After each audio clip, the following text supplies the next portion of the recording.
issues, and one of the major things about flesh is to be puffed up. That's why I said the lust of the flesh, the lust of the eyes, and the pride of life.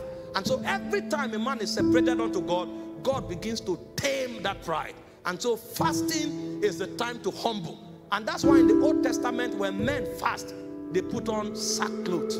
They pour ashes on their heads because they are sustaining a disposition of humility. In Psalm 35 verse 13, the Bible said something. It said, but as for me, when they were sick, my clothing was sackcloth, and I humbled my soul with fasting. So fasting has intrinsically built a technology for humbling the soul. If these four things are in place, then your fasting is accurate, and your fasting can engender a kind of result, which is the major emphasis we want to look at today. The power of fasting. When a man fasts, there are powers that are generated, but the fasting must be done correctly in order for these powers to be generated. And in the next 8 minutes or so, I will just outline one of the powers that fasting makes available to us, and that power is called divine favor. Esther chapter 4 verse 16. Israel, the existence of Israel was under attack, and there was a threat of annihilation. And so you know, this is not just I have problem with my neighbor. This is the government, the power of the government, the greatest government in the world, turned against the smallest tribe in a colony in the nation to annihilate and to wipe out. You will need a lot of connections that have authority to alter policies, connections that break protocols, to enter the highest corridor to be able to revert this. And this is not even possible because this is the era of monarchs. In the era of monarchs, they don't function by policies.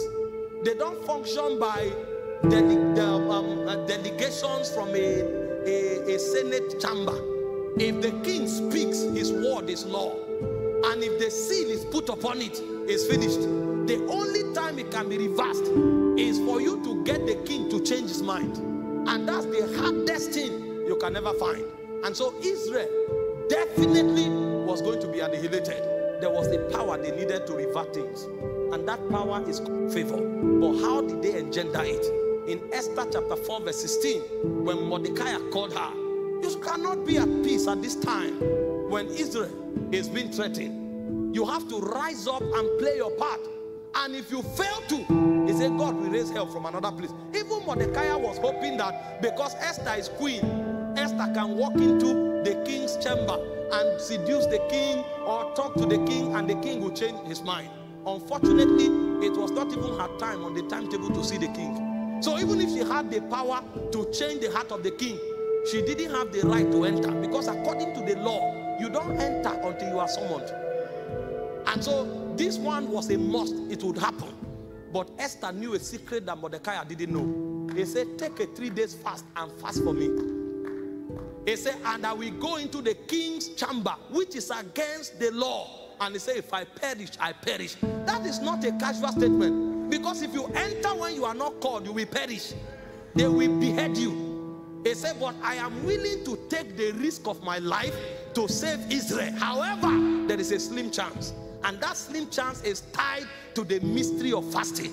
And the Bible said Esther and her maidens and Israel fasted for 3 days. And suddenly, oh, this lady's power was supposed to be her beauty. Why will you not denature yourself and disfigure yourself when you should look ugly? There is a kind of beauty that is not morphological. There is a kind of beauty that is spiritual. There is a beauty that eyelashes can produce.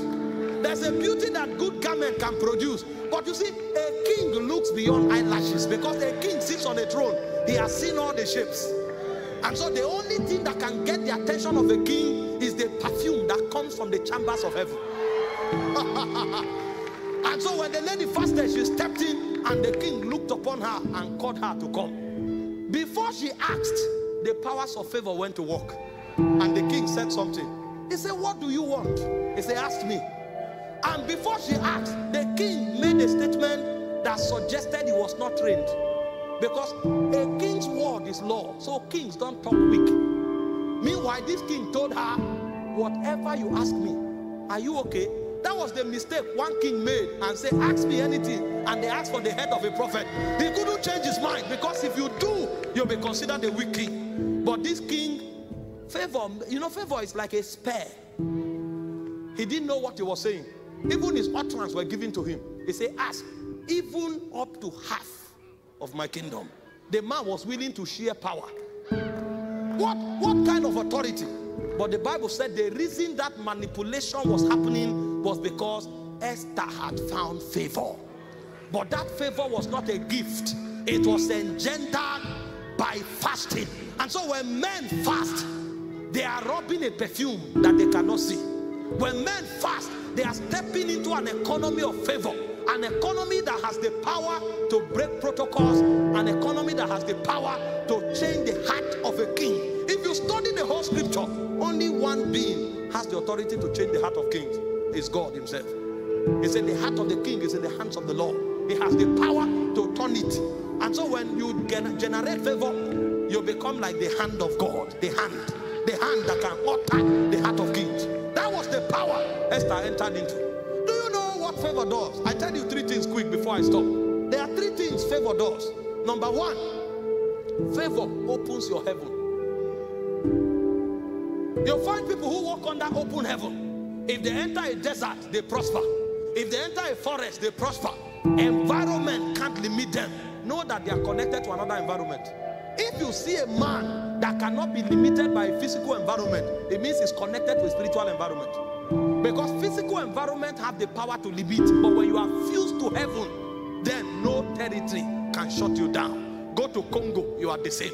Go to England, you are the same. You are growing and prospering non-stop. It's because of an open heaven. And open heavens are engendered through fasting.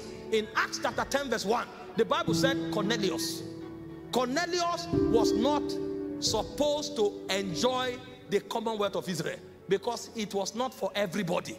It said Cornelius was of the Italian band.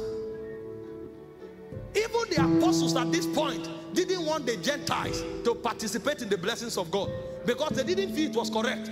Jesus himself said, it was for the house of the Jews that I'm sent. So they were following what Jesus said. This thing we are giving is only for the Jewish people. But here is a Gentile who did not go to Jerusalem to look for Peter, who did not go to seek for Barnabas. He knew if he wanted to follow the protocol of going to look for Peter, it will take a lifetime because Peter won't come. In fact, the moment they hear that the Gentiles are seeking this thing, they will create a system to lock it up. But he knew how to violate protocol. He said the man gave himself to fasting and prayer, and suddenly an angel stood before him and said, send for Peter. He is in the house of Simon the tanner. He said, go and tell him to come tell you the word of this life. While that encounter was taking place, Peter went up to pray, and an angel went to Peter again, showed him a vision 3 times. Peter refused, and because Peter's understanding won't let him, he gave him a commandment. I know you won't agree. Now I command you, stand up, follow the men waiting for you. So Peter didn't go to the Gentiles because he wanted to. But there is a power that breaks protocols. That power opens the heavens. When a man begins to fast, angels go to work. That's when you walk from rest. You are not talking, things are happening. You are sitting where you are sitting. Angels are mobilized. One comes to you, another one goes to another location, and then you have a contract. You want to bid for a project. You know you are the least qualified, but you support that project with 21 days fast. As you are doing it, the angel is talking to who is to sign. The angel is talking even to the laborers that we work. And by the time you get the project, everything just connects at the same time. And you are wondering, what is going on here? Your heavens are open.